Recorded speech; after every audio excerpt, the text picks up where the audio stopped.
Ini adalah pembelahan yang terjadi pada sel-sel tubuh atau biasa kita sebut dengan sel somatis. Proses ini terjadi, pembelahan mitosis ini terjadi untuk mendukung pertumbuhan. Kan kita kalau tumbuh harus bertambah terus selnya ya. Kemudian kalau sel-sel rusak kita harus gantikan dengan sel-sel yang baru. Maka pembelahan yang terjadi adalah mitosis. Terdiri dari 4 tahap, yaitu profase, metafase, anafase, dan telofase. Bisa kita lihat di gambar ya, ketika interfase di tahap persiapan ini, benang-benang kromosomnya masih dalam bentuk benang-benang kromatin ya, belum memadat. Baru kemudian di tahap profase, kromatinnya itu nanti akan menebal dan memadat membentuk kromosom ya, itu di tahap profase.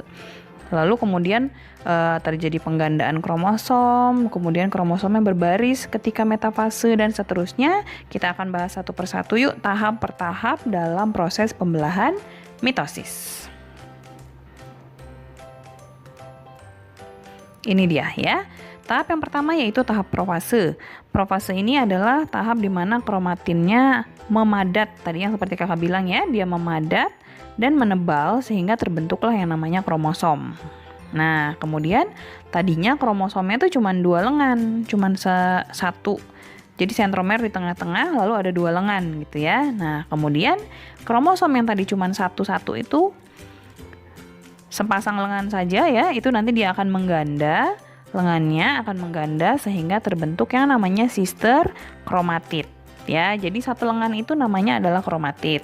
Nah, setiap satu kromatidnya itu akan mengganda sehingga setiap satu kromosom itu akan memiliki 2 pasang kromatid.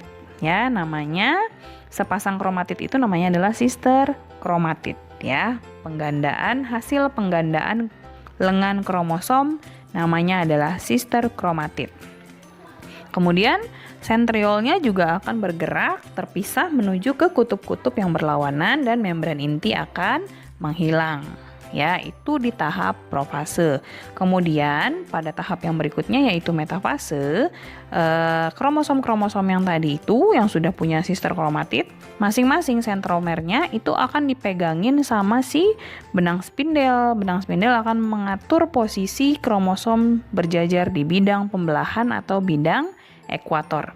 Kenapa disebut bidang ekuator? Karena adanya di tengah-tengah, maka disebut sebagai bidang ekuator gitu ya. Nah, ini tahap 1 profase dan tahap yang kedua yaitu tahap metafase. Selanjutnya ini yang ketiga. Tahap yang ketiga adalah anafase. Pada tahap ini sister-sister kromatid akan saling terpisah. Jadi antara sister kromatid satu dan lainnya akan tertarik ke kutub-kutub berlawanan. Yang menarik itu adalah benang-benang spindel ya. Jadi menuju ke arah sentriol. Lalu yang keempat adalah telofase. Pada fase ini terjadi pemisahan sitoplasma atau sitokinesis ya. Jadi nanti ada pengerasan sitoplasma dan lama-kelamaan terbentuk membran yang baru sehingga terbentuklah 2 sel anak. Setelah itu membran inti akan kembali terbentuk seperti sedia kala. Nah, telofase ini adalah fase terakhir ya. Jadi kalau kita simpulkan dari 1 kali pembelahan mitosis akan dihasilkan 2 sel anak yang memiliki jumlah kromosom sama dengan jumlah kromosom induknya. Ya, jadi kromosom induknya 4. Kemudian kromosom sel anaknya juga tetap 4. Selanjutnya kita masuk ke pembelahan meiosis, di mana pembelahan ini terjadi pada proses pembentukan sel-sel gamet atau sel kelamin. Ada 2 tahap ya pembelahannya, yang pertama meiosis 1 dan meiosis 2. Jadi meiosis 1-nya ada profase 1, metafase 1, anafase 1, telofase 1. Lalu setelah telofase 1, tanpa melewati interfase lagi ya, setelah sitokinesis, hanya melewati fase interkinesis saja ya. Jadi tidak ada interfase, hanya interkinesis, lalu langsung masuk ke meiosis yang kedua ya. Ya, tahapannya ada profase 2, kemudian ada metafase 2, anafase 2, telofase 2, dan diakhiri dengan sitokinesis. Jadi nanti karena ada 2 tahap pembelahan, maka sel anak yang dihasilkan adalah 4 sel anak, tapi jumlah kromosomnya setengah dari kromosom induknya ya. Nah, seperti apa tahapannya? Yuk kita bahas satu persatu. Yang pertama akan kita bahas adalah profase 1 meiosis ya. Profase meiosis ini agak lebih panjang dibandingkan tahap yang lainnya ya. Terbagi lagi menjadi 5 tahapan yaitu leptoten, zigoten, pakiten, diploten, dan diakinesis. Jadi ada 5 tahap dalam profase 1. Biar gampang kakak ngapalinnya Lepzipadidia ya. Kalian kalau mau pakai biar enak ngapalinnya bisa tuh Lepzipadidia. Nah, apa saja sih yang terjadi dalam setiap tahapan? Yang pertama di leptoten. Pada tahap leptoten, kromatinnya yang tadinya di interfase kan masih benang kromatin tuh. Nah, pada leptoten, tahap leptoten, kromatinnya menebal membentuk kromosom. Dilanjutkan dengan fase zigoten.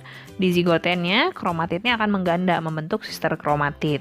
Kemudian di pakiten, tahap pakiten ini adalah tahap di mana kromosom-kromosom homolog akan saling mendekat ya, seperti yang ada di gambar nih, di gambar pakiten itu ya. Kromosom-kromosom homolog itu dia mendekat, kemudian jadi kayak ada empat lengan yang bersatu. Nah, 4 lengan bersatu itu disebut dengan tetrad. Kemudian diploten, pada tahap diploten terjadi proses pindah silang atau crossing over. Di tahapan ini terjadi proses persilangan gen-gen ya, sehingga terbentuklah variasi. Jadi sel-sel kelamin kita, baik sel sperma maupun ovum, itu tidak ada satupun yang identik. Semuanya beda. Kenapa? Karena di tahap diploten itu terjadi proses crossing over antara kromosom 1 dan lainnya. Tapi kromosom homolog ya, yang saling berpindah gennya itu antara kromosom homolog 1 dengan homolog lainnya gitu. Kemudian yang terakhir adalah diakinesis. Crossing over selesai, kemudian membran inti menghilang. Jadi pada dasarnya hampir sama dengan profase lain, hanya saja ada crossing over. Nah, itu tadi kan profase 1 ya. Dilanjutkanlah metafase 1, anafase 1, telofase 1. Itu meiosis 1. Kemudian meiosis 2 seperti yang tadi sudah dibahas, ada profase 2, metafase 2, anafase 2, dan telofase 2. Nah, kita lihat dulu nih. Pada profase 1, kromatin menebal membentuk kromosom. Selengkapnya tadi sudah kita bahas ya, Lepzipadidia ya. Kemudian tahap berikutnya metafase 1. Pada metafase 1, kromosom homolog berbaris berpasangan. Nah, jadi sama-sama berbaris sih di bidang ekuator nih kalau metafase. Sama dengan metafase mitosis.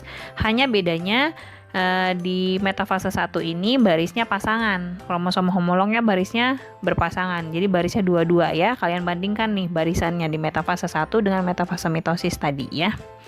Berbaris di bidang ekuator tapi barisnya pasangan antara kromosom homolog dengan homolognya. Lanjut di anafase 1 terpisah. Tapi yang terpisah bukan kromatid dengan kromatidnya, bukan sister kromatid yang terpisah, melainkan kromosom homolog yang terpisah. Lalu di akhir, seperti biasa telofase, ada sitokinesis, terbentuk 2 sel anak, tapi jumlah kromosomnya setengah dari kromosom induk. Perhatikan, tadi induknya kromosomnya ada 4, di akhir telofase, kromosomnya masing-masing sel anak cuma 2.